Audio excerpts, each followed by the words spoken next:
Hello and welcome to the Indian Express news analysis. तो दोस्तों आज की डेट है 15 मार्च ऑफ 2019 और यहां हम डिस्कस करते हैं वो सारे इंपॉर्टेंट आर्टिकल्स जो आपके एग्जाम पर्सपेक्टिव से काफी ज्यादा इंपॉर्टेंट होते हैं। So if you are preparing for IAS, NDA, CDO, CUPF और SSC, this video is gonna be really helpful for you. तो सबसे पहले देखते हैं कि वो कौन से आर्टिकल्स है जो आज हमें डिस्कस करने हैं।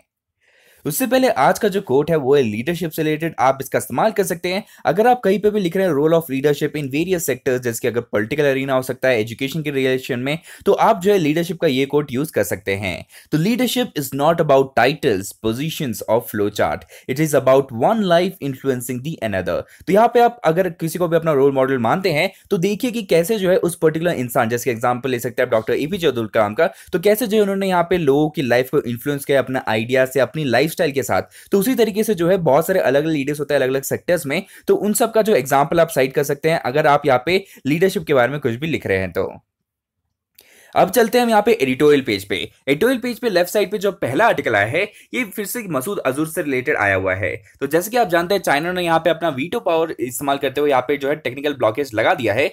अब हम यहाँ पे समझेंगे कि इंडिया इसके पर्सपेक्टिव में क्या कर सकता है।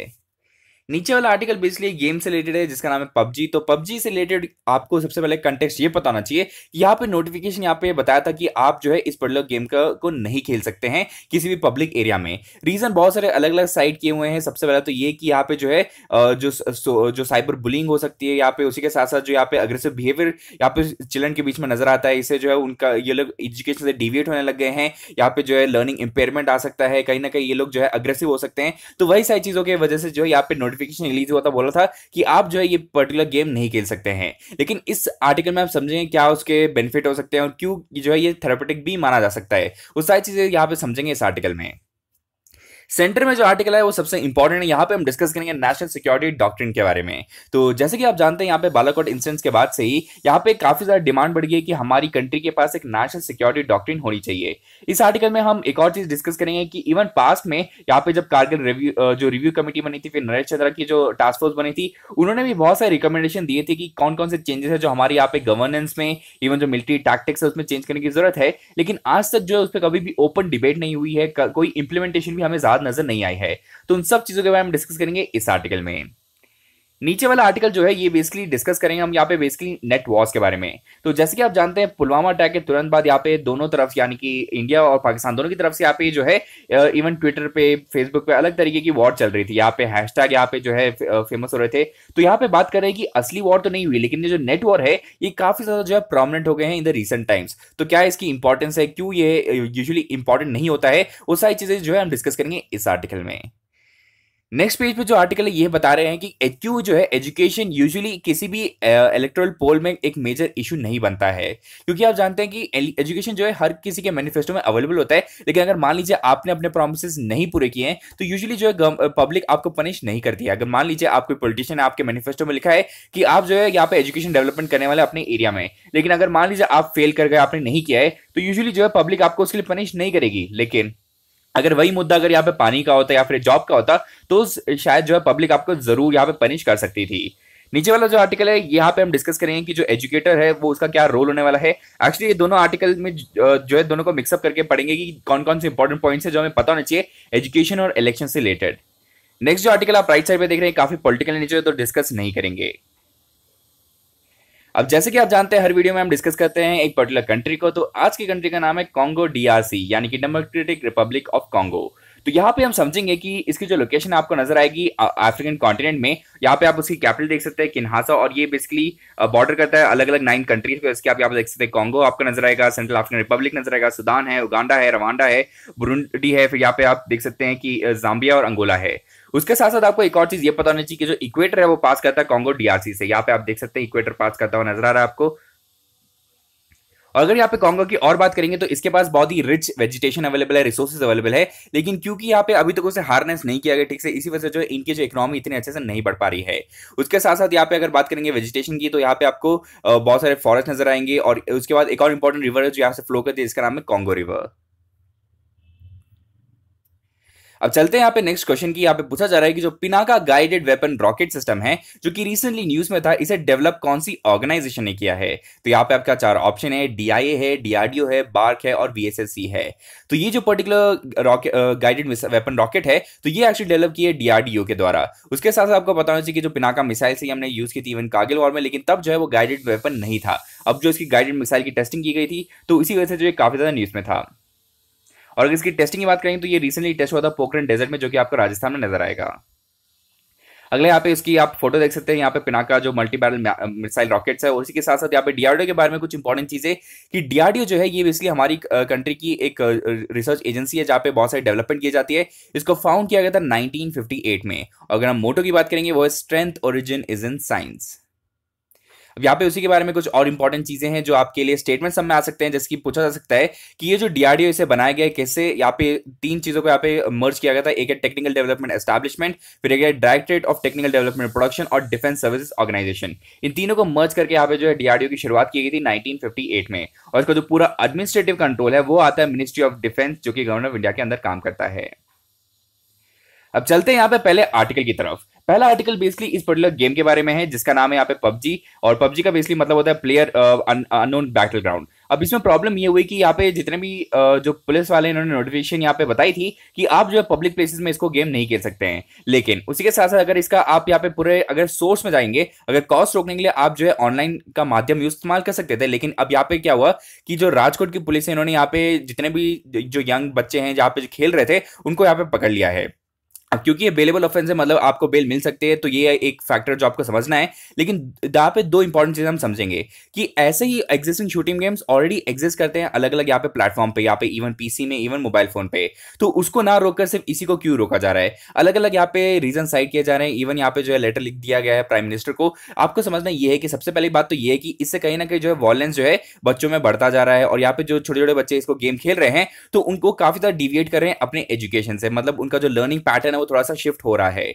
उसके साथ साथ यहाँ पे जो बिहेवियरल इश्यू आ जाता है जब आप ऐसा गेम खेल रहे हैं, क्योंकि यहाँ पे आप देख सकते हैं कि आप यहाँ पे जो बाकी जो लोग हैं उनके साथ बातचीत कर सकते हैं। यहाँ पे जो साइबर बुलिंग का भी फैक्टर आ सकता है। अब बात करेंगे यहाँ पे ऑन अ कॉन्ट्ररी, यहाँ पे कोई एविडेंस दिया नहीं है, लेकिन यहाँ पे साइड किया गया है कि ऐसे गेम खेलने से जो है थेरेपेटिक वैल्यू भी बढ़ती है। मतलब अगर आप मान लीजिए बहुत ज्यादा स्ट्रेस्ड है तो ये जो है ये स्ट्रेस लीव करने में काफी ज्यादा इंप्रूव करता है। और देखा भी गया है कि जो लोग ऐसे गेम्स खेलते हैं तो वो बेसिकली नॉर्मल लाइफ में ऐसे वायलेंस कमिट कभी भी नहीं करते हैं। तो ऐसे भी यहाँ पे एग्जाम्पल साइड किए गए इस आर्टिकल में। अब चलते हैं यहाँ पे नेक्स्ट आर्टिकल में, आफ्टर चाइनाज वीटो। तो चाइना ने जैसे कि यहाँ पे ब्लॉकेट लगा दिया मसूद अजहर के यहाँ पे ग्लोबल टेररिस्ट बनाने के दर्जे पे। तो यहाँ पे सबसे पहले हमें समझना है कि भले यहाँ पे इंडिया की यहाँ पे डिप्लोमेटिक विक्ट्री नहीं मिली है क्योंकि यहाँ पे टेक्निकल होल्ड लगा दिया गया चाइना के द्वारा, लेकिन यहाँ पे यूएनएससी का जो रेजोल्यूशन 1267 तो उसमें हमें कंप्लीटली यहाँ पे 13 को स्पॉन्सर मिल गए थे। तो हमें कहीं ना कहीं पता है अगर चाइना को भी हम यहाँ पे लॉबी कर लेते हैं तो बेसिकली हम यहाँ पे मसूद अजहर को भी ग्लोबल टेररिस्ट बना लेते हैं। लेकिन इसमें एक इंपॉर्टेंट फैक्टर आपको ये समझना है कि अगर हम मसूद अजहर को यहाँ पे लिस्ट में लेकर आ भी जाते हैं तब भी जो है हमें ग्राउंड वर्क करने की जरूरत है। मतलब पाकिस्तान में जितने भी यहाँ पे टेररिज्म एक्टिविटीज के लिए यहाँ पे जितने सॉइल पे ग्रो कर रहे हैं उनको यहाँ पे एलिमिनेट करने की ऑब्वियसली जरूरत पड़ेगी, क्योंकि यहाँ पे एग्जांपल साइड किया कंक्लूजन में कि जो हफीज सईद है ये बेसिकली जो एलईटी और यहाँ पे जेयूडी को यहाँ पे लीड करता है तो उसको भी हमने यहाँ पे लिस्ट में रखा हुआ है। लेकिन उसके बाद जो है पिछले 10 साल में इसने काफी ज्यादा फ्लरिश किया है। तो ये सारी चीजें जो है हमें यहाँ पे बैकएंड में याद रखने की जरूरत है। अब बात करते हैं यहाँ पे चाइना की स्टैंड वीटो पावर का जो इस्तेमाल किया है, तो ये बेसिकली सरप्राइजिंग नहीं था क्योंकि जो म्यूटेड रिस्पांस उन्होंने दिया था आफ्टर बालाकोट अटैक, तो उसी की वजह से जो है यहाँ पे इंडिया समझ सकता था कि जो है वीटो पावर का फिर से इस्तेमाल हो सकता है। क्योंकि चाइना ने पिछले 10 सालों में इसको इतना बार इस्तेमाल किया है तो इंडिया ऑब्वियसली यहाँ पे भी उसको इवैल्यूएट कर सकता था। अगली बात करेंगे, चाइना का स्टैंड ये है कि चाइना को लगता है कि उसे ऐसे सोल्यूशन की जरूरत है जो हर कोई एक्सेप्ट करे, इवन पाकिस्तान एक्सेप्ट करे, इसी वजह से जो ये ब्लॉकेट लगाया गया है। लेकिन अगर हम यूएस के स्टैंड की बात करेंगे तो यूएस ने बोला है कि ये जो चाइना ने वीटो लगाया है तो ये अगेंस्ट है रीजनल स्टेबिलिटी और पीस के, जो कि बेसिकली हर किसी का गोल था, चाइना, यूएस और इंडिया का। अब हम बात करेंगे इस प्रपोजल का क्या होने वाला है। तो यूएनएससी में जो रेजोल्यूशन लाया गया है इन पर्टिकुलर 13 स्पॉन्सर के द्वारा, तो ये जो है नेक्स्ट 12 मंथ्स तक एक्टिव रहेगा। गिवन यहाँ पे जो है इंडिया जो है यहाँ पे काफी ज्यादा जो है अगर यहाँ पे लॉबिंग कर सकता है चाइना के साथ, तब जो है इस पर्टिकुलर टेक्निकल होल्ड को हटाया जा सकता है। लेकिन यहाँ पे इस आर्टिकल में ये बताया जा रहा है कि it will be too unwise अगर हम यहाँ पे पूरा जो अपना यहाँ पे एनर्जी खर्च कर दे इसमें कि चाइना को हम यहाँ पे कन्विंस करें, क्योंकि मैंने आपको ऑलरेडी एग्जांपल साइड कर दिया कि हफीज सईद जो कि ऑलरेडी लिस्ट में है वो ऑलरेडी काफी ज्यादा फ्लरिश कर रहा है even though he is in the list. अब अगली बात करेंगे कि हम क्या कर सकते हैं इसके अलावा। यहाँ पे हम डिप्लोमेटिक प्रेशर लगाने के लिए यूएन के अलावा भी बहुत सारी चीजें कर सकते हैं। इसकी एफएटीएफ, तो एफएटीएफ में जो है यहाँ पे हम उनके जो स्ट्रेटेजिक एसेट्स है पाकिस्तान के, तो उसको यहाँ पे जो है रिड्यूस कर सकते हैं। जिसकी इस पूरे इंस्टीट्यूशन का काम ही है कि अगर यहाँ पे कभी भी अगर मान लीजिए मनी लॉन्ड्रिंग या फिर टेररिज्म को यहाँ पे फंड करने की बात कर रहे हैं, तो उसको हम यहाँ पे आइसोलेट कर सकते हैं। तो इसी वजह से इस पर्टिकुलर ऑर्गेनाइजेशन का हम इस्तेमाल कर सकते हैं।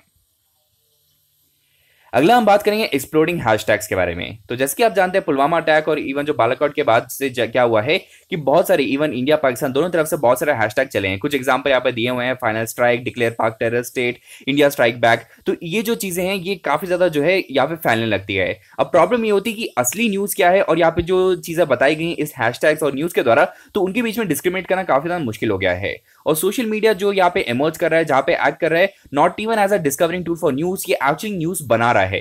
क्योंकि यहाँ पे बोला जा रहा है कि असली न्यूज वो नहीं है जो असल में है, वो ये है जो फैल रही है। अगर आप गलत न्यूज भी फैला रहे हैं तो वही चीज जो है न्यूज बन जाती है।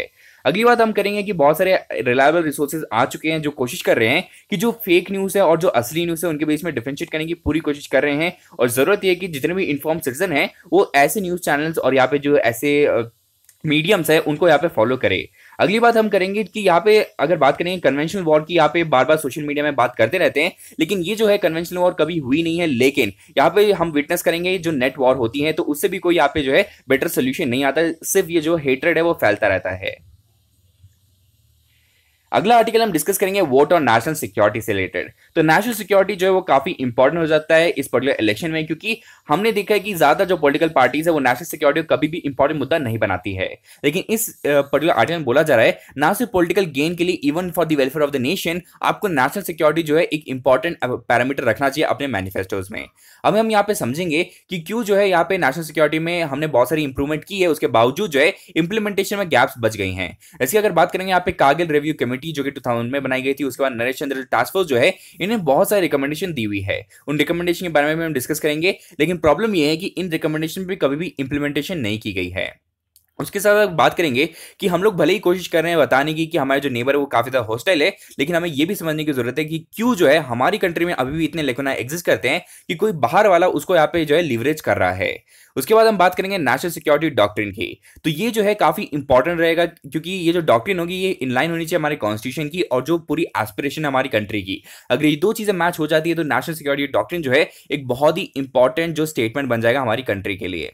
और अगर बात करेंगे इस पर्टिकुलर कमिटीज की जो मैंने आपको बताई, आप इसको या कभी भी साइट कर सकते हैं जब भी आप नेशनल सिक्योरिटी के बारे में लिख रहे हैं, तो इस पे अभी भी ओपन डिबेट होने की जरूरत है। क्योंकि अगर ये पब्लिक डोमेन में आती है बताने के लिए कि कौन कौन सी इंप्रूवमेंट जो हमें करनी चाहिए, तो कहीं ना कहीं जो पब्लिक डिबेट से जो है ये इंप्रूवमेंट ला सकते हैं हम लोग।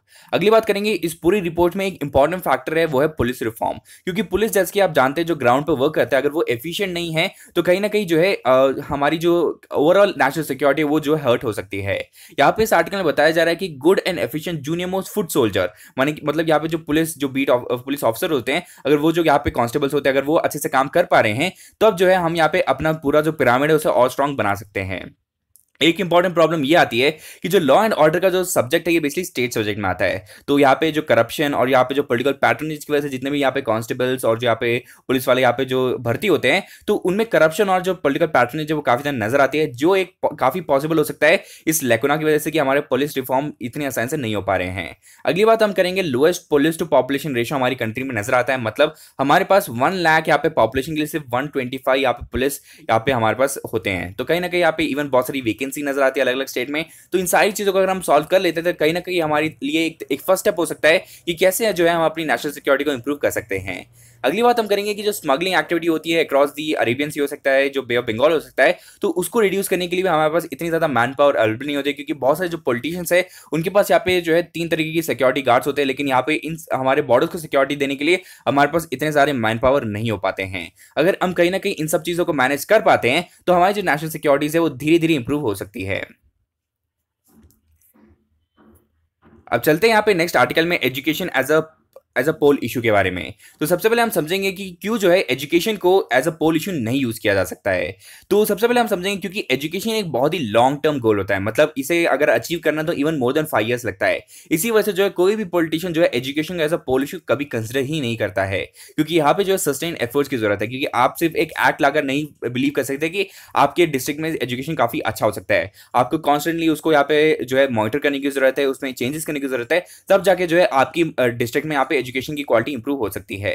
अगर आप यहाँ पे एग्जांपल साइड किया जाए नो डिटेंशन पॉलिसी को यहाँ पे जो है डाइल्यूट करने की बात कर रहे थे आरटी में, तो इसमें जो है कोई भी यहाँ पे जो है रेजिस्टेंस नजर नहीं आता किसी भी पॉलिटिकल पार्टी के द्वारा, और कहीं ना कहीं उनके खुद भी यहाँ पे चाइल्डहुड फियर्स थे, जैसे कि आप जानते हैं कि जब वो यहाँ पे जब बचपन में उन्हें देखा था कि काफी ज्यादा फियर था कि वो फेल हो जाएंगे, इसी वजह से जो उन्होंने पढ़ाई करना शुरू किया। इसी वजह से जो वही रीजन साइड किया है कि कहीं ना कहीं जो नो डिटेंशन पॉलिसी है ये जो है बच्चों को काफी ज्यादा जो है जो कैजुअल जो एटीट्यूड यहाँ पे लेकर आ रहा है, ऐसा उनको लगता है। तो उसी को ऐसा एक्सियम माना गया जब इसने नो डिटेंशन पॉलिसी में यहाँ पे डाइल्यूशन की बात की थी। उसके साथ दूसरा रीजन ये है कि आप अगर एजुकेशन सेक्टर में कोई भी चेंजेस लेकर आते हैं तो उसका कोई भी जो पॉलिटिकल कॉस्ट होता है वो काफी ज्यादा कम होता है। मतलब अगर बात करेंगे यहाँ पे एग्जांपल साइड करें कि जो अगर बिजली, सड़क, पानी या फिर नौकरी, इसमें कोई भी अगर कमी नजर आती है तो सीधा जो है यहाँ पे पॉलिटिकल कॉस्ट नजर आता है। लेकिन अगर एजुकेशन के मैटर की बात करेंगे तो इतना कोई भी फेलियर नजर नहीं आता किसी भी पॉलिटिकल पार्टी को। अगली बात करेंगे अगर किसी भी एरिया में वाटर क्राइसिस आ जाता है और अगर उसको टाइमली मैटर में अगर मेट नहीं किया जाता किसी भी पॉलिटिकल पार्टी के द्वारा, तो यहाँ पे पूरा हल्ला मचा दिया जाता है पूरी पब्लिक एरिया के द्वारा से। लेकिन जब भी कोई एजुकेशन से रिलेटेड कोई भी चीज होती है तो इतना हल्ला नजर नहीं आता है हमारी कंट्री में। इसी वजह से जो है ये कोई भी पॉलिटिकल पार्टी जो है एजुकेशन को पोल इशू कभी बनाता ही नहीं है। अगली बात हम कर रहे थे कि लॉन्ग एरिया ऑफ गवर्नेंस की, क्योंकि इसका जो फ्रूट होता है, अगर मान लीजिए आप कोई नया एक्ट लेकर आए, आपने कोई नया स्कूल बनाया है या फिर ज्यादा लोगों को यहाँ पे अपॉर्चुनिटी प्रोवाइड की है एजुकेशन सेक्टर में, तो उसका जो फ्रूट है आपको कम से कम 10 साल तक वेट करना होगा। लेकिन पॉलिटिकल पार्टीज इतना ज्यादा वेट नहीं कर सकती हैं, इसी वजह से जो इशू नहीं बनाया जाता है। दूसरा और सबसे इंपॉर्टेंट इशू ये है कि जो एजुकेशन है वो एक कॉन्करेंट सब्जेक्ट की तरह वर्क करता है सेंटर और स्टेट के बीच में। इसी वजह से हम अकाउंटेबिलिटी नहीं प्रोवाइड कर सकते या तो सेंटर को या फिर स्टेट को। इससे जो है ये कंफ्यूजन पैदा हो जाता है, और जब भी ऐसा कोई कंफ्यूजन पैदा होता है तो हमारी जो यहाँ पे वोटर है तो वो समझ नहीं पाते कि एजुकेशन को इतना इंपॉर्टेंस देना है या नहीं देना है। और यहाँ पे जब भी इलेक्शन टाइम होता है तो जितना भी एजुकेशन का फैक्टर जो कॉम्प्लेक्स हो जाता है, क्योंकि आपको नहीं पता कि किसको अकाउंटेबल करना है, स्टेट को करना है, सेंटर को करना है। इवन जो आरटी उसमें प्रॉब्लम ये होता है कि इंप्लीमेंटेशन अगर में कोई भी छोटी मोटी अगर प्रॉब्लम आ जाती है तो आपको नहीं पता किसके पास जाना है, सेंटर के पास जाना है या स्टेट के पास जाना है। और अगला एक आपको नजर आता है division amount the classes between CBSE and state board, क्योंकि अगर आपको यहाँ पे स्टैंडर्डाइज लाना है हमारे पूरी कंट्री में तो ये पूरा जो यहाँ पे सिस्टम है इसको अगर यहाँ पे इंप्रोवाइज कर पाते हैं तब जाके जो हमारी एजुकेशन काफी ज्यादा स्टैंडर्डाइज हो सकती है अक्रॉस द कंट्री। और यहाँ पे फाइनली कंक्लूजन में ये बोला जा रहा है ऑथर के द्वारा कि यहाँ पे हमें जरूरत ये है कि जितने भी यहाँ पे एवरेज पेरेंट वोटर्स है और जितने भी यूथ आ रहे हैं तो उनको जरूरत ये है कि एजुकेशन एज अ पैरामीटर रखे जब भी वो वोटिंग के लिए जा रहे हैं। अगला यहाँ पे क्वेश्चन है, बताइए कि what was the theme for world kidney day of 2019। तो यहाँ पे आपका 4 ऑप्शन है। तो सबसे पहले आपको पता होना चाहिए कि जो ये वर्ल्ड किडनी डे है ये यूजुअली ऑब्जर्व किया जाता है सेकंड ट्यूसडे ऑफ मार्च। तो उसी में यहाँ पे जो 14 मार्च को यहाँ पे हमने इसको यहाँ पे ऑब्जर्व किया था, तो इसका जो थीम था वो है kidney health for everyone and everywhere. अगला यहाँ पे हम पेज 1 पे डिस्कस करेंगे जो आर्टिकल है। काफी दुखद बात है कि जो मुंबई है यहाँ पे एक ट्रेजेडी ये हुई कि जो ब्रिज है वो कोलैप्स हो गया है सीएसटी के पास। अब यहाँ पे इसमें एक इंपॉर्टेंट फैक्टर आपको ये समझना है कि 6 महीने पहले यहाँ पे ऑडिट किया गया था और यहाँ पे बोला था कि ये जो ब्रिज है ये यूजेबल है और कंप्लीटली रेडी है किसी भी यूज के लिए। लेकिन उसके बावजूद जो है ये जो यहाँ पे ट्रेजेडी हो गई है, कोलैप्स हो गया है ब्रिज, तो ये काफी ज्यादा क्वेश्चन उठाता है कि कैसे जो हम यहाँ पे ऑडिट कर रहे हैं क्या उसकी ऑथेंटिसिटी है। अगला यहाँ पे आर्टिकल आया है करतारपुर कॉरिडोर के बारे में। तो यहाँ पे मैंने आपको बताया था कि जो डेलीगेशन मीट होने वाली इंडिया पाकिस्तान के बीच में, तो इसमें बहुत सारी चीजें डिस्कस की गई हैं। सबसे पहले ये कि इंडिया का मानना ये था कि ऑलमोस्ट 5000 जो है पिलग्रिम्स यहाँ पे सिंगल डे में विजिट करेंगे, लेकिन पाकिस्तान को लगता है कि सिर्फ 500 से 700 ही पिलग्रिम यहाँ पे विजिट होनी चाहिए, क्योंकि यहाँ पे काफी ज्यादा लॉजिकल कंस्ट्रेंट आने वाले हैं। और उसी के साथ आपको करतारपुर के बारे में, मैंने आपको कॉरिडोर के बारे में पहले बताया हुआ कि यहाँ पे बिजली हम कनेक्ट करें देरा बैंक नानक को यहाँ पे करतारपुर से, और यहाँ पे एक इंपॉर्टेंट रिवर जो आप देख रहे हैं वो है रावी रिवर। अगली बात यहाँ पे दिल्ली और जो पाकिस्तान के बीच में यहाँ पे डिस्कशन हो रहा है वो ये है कि यहाँ पे कितने दिन आप यहाँ पे विजिट कर सकते हैं इन अ वीक। यहाँ पे न्यू दिल्ली यानी कि इंडिया का स्टैंड ये है कि हर दिन विजिट होना चाहिए, लेकिन पाकिस्तान का बोला है कि कुछ विजिटिंग यहाँ पे आवर्स होंगे, कुछ डेज में होंगी। लेकिन यहाँ पे उसी के साथ साथ इंडिया ने बोला कि यहाँ पे वीजा फ्री एक्सेस होना चाहिए, लेकिन पाकिस्तान बोल रहा है कि यहाँ पे स्पेशल परमिट्स दे सकते हैं ऑन अ पर्टिकुलर फीस, लेकिन वीजा फ्री एक्सेस नहीं दिया जाएगा। फिर इंडिया का एक और स्टैंड ये कि जो ओसीआई कार्ड होल्डर है उनको भी यहाँ पे अलाउ किया जाए, जो कि यहाँ पे ऑस्ट्रेलिया से हो सकते हैं या फिर कनाडा से हो सकते हैं, तो उनको भी यहाँ पे अलाउ करना चाहिए। लेकिन पाकिस्तान ने बोला कि सिर्फ जो है इंडियन रेजिडेंट ही विजिट कर सकते हैं यूजिंग दिस करतारपुर कॉरिडोर। तो इस पे और भी नेगोशिएशन होने वाले हैं इन डेलीगेशन के बीच में। अगला जो आर्टिकल है यहाँ पे जो है आया है फिर से मसूद अजहर के बारे में। तो यहाँ पे बात करेंगे कि यहाँ पे बोला ये जा रहा है कि जो चाइना के साथ हमें कैसे जो है नेगोशिएशन करने चाहिए आफ्टर उन्होंने यहाँ पे टेक्निकल होल्ड लगा दी गई है। अगला क्वेश्चन यहाँ पे पूछा जा रहा है कि the researchers of which institute have developed an optical imaging system जिसका नाम है dolphin for finding tiny tumours. तो यहाँ पे आपका चार ऑप्शन है, एमआईटी है, हार्वर्ड है और यूनिवर्सिटी ऑफ ऑक्सफोर्ड और स्टैनफोर्ड यूनिवर्सिटी। तो ये जो पर्टिकुलर डेवलप किया गया है सिस्टम, तो ये डेवलप किया एमआईटी के द्वारा। अब इसके संदर्भ में जो यहाँ पे टाइनी ट्यूमर्स जो हमारी सिस्टम में दिखाई देती है, तो उसको डिटेक्ट करने में काफी ज्यादा ये मदद करने वाला है।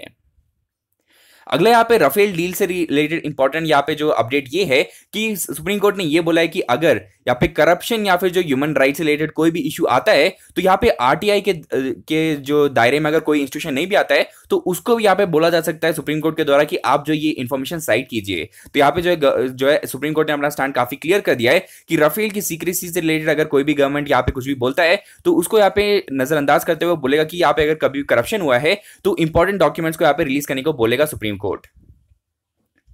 अगला यहाँ पे पेज 1 पे नेक्स्ट न्यूज ये है कि यूएस और इंडिया के बीच में जो न्यूक्लियर रिएक्टर्स की को यहाँ पे कंस्ट्रक्ट करने की बात कर रहे हैं, तो वो यहाँ पे कोस्टल आंध्र प्रदेश में यहाँ पे बनाए जाएंगे। उसी के साथ साथ आपके लिए एग्जाम पॉइंट ऑफ व्यू से ये इंपॉर्टेंट हो सकता है कि कुछ इंपॉर्टेंट जो आपको न्यूक्लियर पावर स्टेशन मिलते हैं हमारी कंट्री में, जैसे कि आप यहाँ पे देख सकते हैं तारापुर आपको महाराष्ट्र में नजर आएगा, फिर यहाँ पे आपको ककरापुर एटॉमिक पावर नजर आएगा यहाँ पे आपको। उसके बाद नेक्स्ट यहाँ पे कुंडकुलम आपको नजर आएगा, कायगा कर्नाटक में, फिर मेड्रास एटॉमिक पावर स्टेशन है राजस्थान का है, फिर नरोरा है। तो ये कुछ इंपॉर्टेंट पावर स्टेशन है जिसके बारे में आपको पता चाहिए उनकी लोकेशन। आपके एग्जाम में यहाँ पे मैच द फॉलोइंग में आ सकता है, जिसकी अगर आप उसको मैप में भी देख सकते हैं, यहाँ पे आप कायगा देख सकते हैं कर्नाटक में, मेड्रास एटॉमिक पावर स्टेशन आप देख रहे हैं, तारापुर आप महाराष्ट्र में देख सकते हैं, फिर ककरापुर आप यहाँ पे गुजरात में देखिए, फिर राजस्थान में आपको एक पावर स्टेशन नजर आएगा। अगला क्वेश्चन है, बताइए कि जो लूनर रिकनेसेंस ऑर्बिटर है जो समटाइम न्यूज में था, तो ये कौन सी स्पेस एजेंसी ने इसे रिलीज किया था। तो यहाँ पे आपके ऑप्शन है नासा, इसरो, जाक्सा या रॉसकॉस्मोस। तो ये बेसिकली आपको सबसे पहले बताना चाहिए कि जितनी भी स्पेस एजेंसी है ये कौन सी कंट्री को बिलोंग करती है। जैसे कि नासा जो है ये बेसिकली यूएस को बिलोंग करती है, इसरो इंडिया को बिलोंग करती है, जाक्सा जापान को और रॉसकॉस्मोस बेसिकली रशिया को। अब ये जो एलआरओ यहाँ पे किया गया था, ये बेसिकली किया गया था नासा के द्वारा। तो इसमें जो है यहाँ पे कुछ यहाँ पे वाटर के यहाँ पे अवेलेबल सोर्सेज नजर आए थे ऑन दी मून पे। अगला जो आर्टिकल है ये फिर से जो मुंबई ब्रिज जो कोलैप्स है उसके बारे में है, और जो लेफ्ट साइड पे जो आर्टिकल है ये बेसिकली जो समझौता एक्सप्रेस 2007 में जो यहाँ पे ब्लास्ट हुआ था उसके बारे में यहाँ पे केस चल रहा है। अब प्रॉब्लम ये है कि जितने भी विटनेस उनको यहाँ पे लाया नहीं जा पा रहा है, क्योंकि यहाँ पे जो है एडवोकेट का यहाँ पे प्रोटेस्ट चल रहा है, लेकिन वो कोई दूसरा मुद्दा है। इसी वजह से जो है एनआईए के समझौता जो 2007 एक्सप्रेस है उस पर यहाँ पे अभी भी कोई जो है बातचीत नहीं हो पा रही है इस पर्टिकुलर केस में। अगला क्वेश्चन है, बताइए यहाँ पे कि जो नेशनल क्राइम रिकॉर्ड ब्यूरो है ये कौन से मिनिस्ट्री के अंदर काम करता है। तो यहाँ पे आपका चार ऑप्शन है, ministry of defence, ministry of railway, ministry of law and justice और मिनिस्ट्री ऑफ होम अफेयर्स।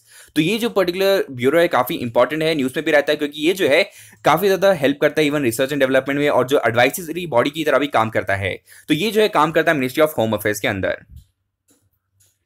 अगला आर्टिकल यहाँ पे बता रहे कि केरला में जो है अंडर द एज ऑफ 18 भी बहुत सारा जो है यहाँ पे चाइल्ड मैरिजेस हो रही हैं, और वही चीज बताने के लिए यहाँ पे डेटा बताया गया कि ऑलमोस्ट जो है यहाँ पे 22,552 जो गर्ल है बिलो द एज ऑफ 19 जो है उन्होंने बर्थ दिए 2017 में। तो इवन दो केरला को जो यहाँ पे आप देख रहे हैं कि एजुकेशनली काफी ज्यादा ये हाई माने जाते हैं, लेकिन यहाँ पे प्रिवलेंट आपको चाइल्ड मैरिजेस के केसेस नजर आ रहे हैं। उसमें भी यहाँ पे जो अगर यहाँ पे एडमिनिस्ट्रेटर्स की बात करेंगे तो वो बता रहे हैं कि जब भी ऐसा कोई केस बताया जाता है तो वो इसलिए बताया जाता है क्योंकि राइवलरी की वजह से, ना कि इसलिए कि उनको लगता है कि इनकी जो यहाँ पे गर्ल्स उनको उनकी इंटरेस्ट को बचाने के लिए। अगली बात हम करेंगे कि यहाँ पे जो बात करें कि यहाँ पे चाइल्ड मैरिजेस का जो केस है वो यहाँ पे मुस्लिम कम्युनिटी में काफी ज्यादा नजर आ रहा है केरला में। अगला यहाँ पे एक्सप्लेन पेज पे एक पर्टिकुलर स्पीशी के बारे में बताया जो कि फ्रॉग की स्पीसी है जिसका नाम है एस्ट्रोब्रैटिचस कुरिचियाना। तो ये जो है बेसिकली आपको यहाँ पे वेस्टर्न घाट्स में नजर आएंगे। अगला क्वेश्चन ये है कि बताइए which state government has recently approved 27% Kota for OBC. तो रिसेंटली इस पर्टिकुलर स्टेट ने जो है यहाँ पे 27% यहाँ पे ओबीसी कोटा रख दिया 14% से बढ़ा के। तो ये बेसिकली जो स्टेट है वो है मध्य प्रदेश। अगला यहाँ पे एक्सप्लेन पेज की बात करेंगे कि यहाँ पे जो चाइना ने ब्लॉकेड लगाया है उसके बाद इंडिया क्या क्या कर सकता है। तो यहाँ पे सबसे पहले कुछ बेसिक्स की बात करते हैं कि 10 साल में चाइना ने बहुत बार ऐसा ऑलरेडी कर चुके हैं कि यहाँ पे यूएनएससी का जो 1267 सैंक्शन है उसमें बार जो है मसूद अजहर का जो हम ग्लोबल टेररिस्ट बनाने की कोशिश कर रहे हैं उसको रोक दिया है।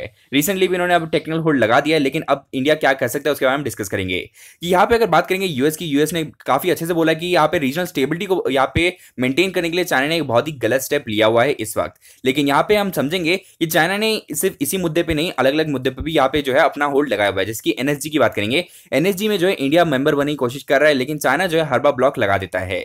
उसके साथ साथ आपको एक और चीज ये पता होनी चाहिए कि जो पाकिस्तान और जो चाइना का यहाँ पे बोनहोमी यानी कि जो फ्रेंडशिप है वो एक ऑल वेदर फ्रेंडली या फिर अलाई बन के हुए हैं। इसी वजह से जो है चाइना जो है इवन पाकिस्तान में अपना जो सीपेक बना रहा है वो काफी ज्यादा इकोनॉमिक इंटरेस्ट रहता है चाइना का, इसी वजह से जो वो काफी ज्यादा सपोर्ट कर रहा है पाकिस्तान को। लेकिन आपको समझना ये कि जो अगर डिप्लोमेटिक टाइज की बात करेंगे तो हम एफएटीएफ का काफी ज्यादा इस्तेमाल कर सकते हैं अगर हमें सच में जो है आइसोलेशन करना है तो। अगला क्वेश्चन है which country is hosting the 2019 SAFF women championship. तो एसएएफ बेसिकली फुटबॉल यहाँ पे टूर्नामेंट होता है, तो वो कहाँ पे होल्ड किया जा रहा है वुमेन के लिए, तो ये होल्ड किया जाएगा नेपाल में। उसी के साथ साथ एसएएफ वुमेन चैंपियनशिप की बात करेंगे तो ये जो है इसमें बेसिकली फॉर्मली 7 टीम्स काम कर यहाँ पे खेलने आती है और उसको फाउंड किया था 2010 में। अब बात करेंगे यहाँ पे रिसेंटली आप जानते हैं कि जो यहाँ पे जो बोइंग का एयरक्राफ्ट है उसको यहाँ पे डाउन कर दिया गया है, लेकिन उसी के संदर्भ में यहाँ पे बताया जा रहा है कि क्यों जो है ये एक्सीडेंट काफी ज्यादा बढ़ जाते हैं। तो यहाँ पे बात करें हम यहाँ पे ऑटो पायलट मोड की, क्योंकि जितने भी यहाँ पे केसेस बताए गए हैं यहाँ पे समझा ये जा रहा है कि जो पायलट्स है उनका ओवर डिपेंडेंस नजर आ रहा है ऑटोमेशन में, और यहाँ पे अगर कभी भी ऐसा कोई क्राइसिस आ जाता है तो वो जो पायलट्स है वो एक्चुअली इन ऑटोमेशन को समझ नहीं पाते हैं या फिर अपना जो मैनुअल कंट्रोल है उसे इतना तेजी से नहीं ले पाते हैं, और कहीं ना कहीं जितने भी पायलट्स हैं उनका जो बेसिक लर्निंग स्किल है वो धीरे धीरे रिड्यूस हो जाता है जस्ट बिकॉज वो ऑटो पायलट मोड को काफी ज्यादा इस्तेमाल करते हैं। उसके साथ आपको पता होना चाहिए जो अगर जब तक बात करते हैं टेकिंग ऑफ लैंडिंग की तब जो है ऑटो पायलट मोड काम नहीं करता है, लेकिन बाकी सब टाइम में जो है ऑटो पायलट मोड का इतना ज्यादा इस्तेमाल किया जाता है कि जो नॉर्मल लर्निंग प्रोसेस है पायलट का वो धीरे धीरे रिड्यूस होता जाता है। अगला क्वेश्चन है कि which country is organising the 34th edition of Aahar 2019 the international food and hospitality fair. तो ये जो जैसे कि आप नाम से पता लगा लिया होगा कि आप ये जो है ये ऑर्गेनाइज करने वाले इंडिया में। अगला जो है यहाँ पे आर्टिकल हम बात करेंगे एफएटीएफ की। तो जैसे कि आप जानते हैं यहाँ पे जो फाइनेंशियल एक्शन टास्क फोर्स है वहां पे कोशिश ये की जा रही है पाकिस्तान के द्वारा कि इंडिया जो चेयर करने वाला है यहाँ पे एशिया पैसिफिक जॉइंट ग्रुप में, जहाँ पे बताया जाएगा कि पाकिस्तान में कितनी टेरर फंडिंग की जाती है, तो उसको हटाने के लिए तो यहाँ पे पाकिस्तान ने डिमांड किया कि इंडिया को यहाँ से हटा दिया जाए, क्योंकि यहाँ पे एक बायस जो है रिपोर्टिंग की जा सकती है। लेकिन यहाँ पे अगर हम यहाँ पे ऑफिशियल सोर्सेज की बात करें तो यहाँ पे इंडिया के ऑफिशियल्स को लगता है कि इससे कुछ फर्क नहीं पड़ने वाला है। यहाँ पे इंडिया जो है इस पर्टिकुलर जो यहाँ पे कमिटी बनाई गई है जॉइंट ग्रुप उसका मेंबर बना रहेगा। और यहाँ पे एफएटीएफ की बात करेंगे तो ये बेसिकली इंस्टीट्यूट किया था 1989 में, एक G7 समिट का यहाँ पे एक बेसिकली इनिशिएटिव था, और उसकी पूरी कोशिश ये की जाती है कि जो मनी लॉन्ड्रिंग के केस होते हैं, टेररिस्ट फाइनेंसिंग की होती है, तो उसको कैसे जो है हम आइडेंटिफाई करके रिड्यूस कर सकते हैं। और अभी का स्टैंड आपको ये पता होना चाहिए कि जो पाकिस्तान है वो इस वक्त ग्रे लिस्ट में, और ये जो है ब्लैक लिस्ट भी किया जा सकता है। अगला क्वेश्चन ये कि बताइए इंडिया को जब रिसेंटली इनवाइट किया था ओआईसी में, तो उसके ओआईसी से रिलेटेड क्वेश्चन पूछा जा रहा है कि बताइए कौन सा स्टेटमेंट जो है यहाँ पे गलत है। यहाँ पे सबसे पहला स्टेटमेंट कि जो ओआईसी इसकी official language Arabic, English, French है, और इंडिया जो है इसका नीदर मेंबर है नाइदर यहाँ पे जो है ऑब्जर्वर है। अगला यहाँ पे इंडिया इसका मेंबर है या नहीं है, यहाँ पे पूछा जा रहा है कि इंडिया मेंबर है ऐसा बोला जा रहा है। अगला ये कि ओआईसी जो है इसका हेडक्वार्टर आपको जेदा में नजर आएगा।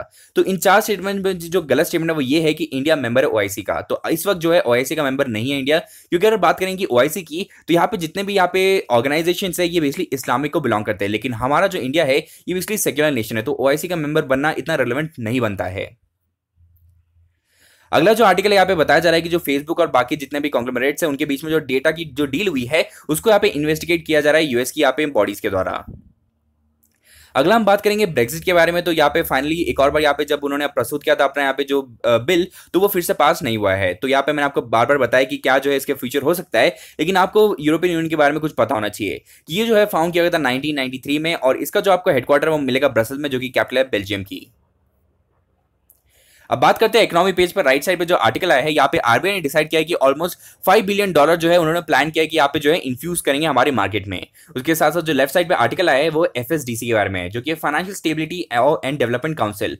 अब इस पर्टिकुलर काउंसिल का काम ये होता है कि कैसे जो है यहाँ पे हमारी कंट्री में फाइनेंस से रिलेटेड जो भी यहाँ पे डेवलपमेंट होती है, जो यहाँ पे डिसीजन लिए जाते हैं उसमें कंसेंसस बना के यहाँ पे डिसीजन लिया जाए। अब वही जो है यहाँ पे क्रेडिट रेटिंग की जो क्वालिटी है उसको यहाँ पे इवेल्युएट करने वाला है, क्योंकि रिसेंटली जो आईएलएफएस का जो यहाँ पे केस हुआ था और जो क्रेडिट रेटिंग की जो प्रॉब्लम हुई थी उसको आप सॉल्व करने के लिए जो है इस पर्टिकुलर बॉडी का काफी ज्यादा रोल प्ले करने वाला है।